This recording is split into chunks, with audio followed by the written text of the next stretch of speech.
नाही जमत आहे आपल्याला. ओके.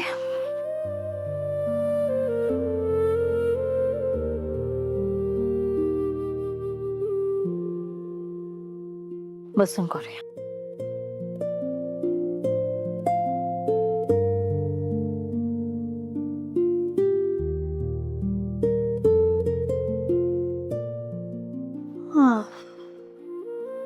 दम लागतोय. नाही नाही जमत आहे आपल्याला. हे वेगळं काहीतरी करूया. हे जमणार जमणार सगळं जमणार आहे. अहो शोधलं की मार्ग सापडतो म्हणतात. बरं हे घ्या, आईनी चाटण पाठवलंय. हे खायचंय नाही का आता? वृंदा खरं सांगू, हे खूप कडू आहे. का ताई, खावं तर लागणार आहे हा, दुसरा पर्याय नाही हा. तुमच्यासाठी आणि बाळासाठी चांगलं आहे ना म्हणून. ते तर आहेच. शिवाय आईंना वचन दिलंय.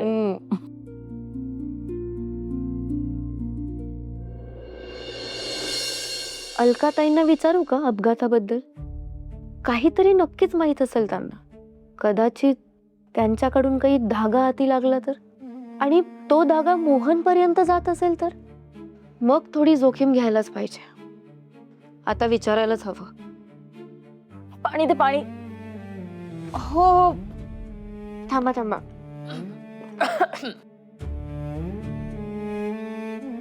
पटकन दे. हो सावकाश. बरं वाटतं ना?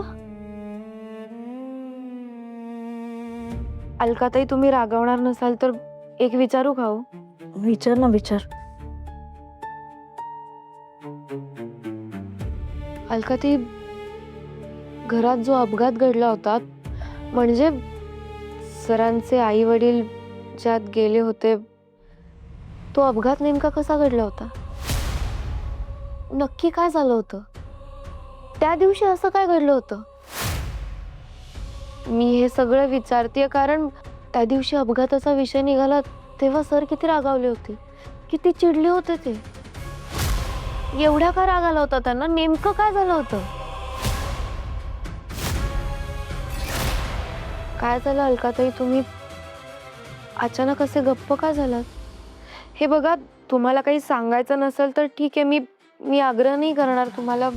अगं नाही, असं काही नाही वृंदा.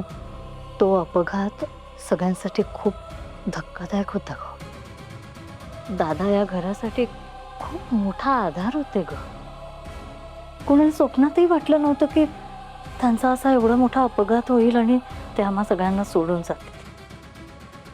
सगळं जुनं दुःख उभारून येतं. रात्रभर झोप लागत नाही. त्रास होतो ग सगळ्यांना, खूप त्रास होतो. म्हणून शक्यतो कोणी हा विषय काढत नाही. आणि वृंदा, तुला एक सांगू, हा विषय माझ्याजवळ काढलास तेवढं ठीक आहे, पण दुसऱ्या कुणालाही हे विचारू नकोस. त्रास होतो त्याचा.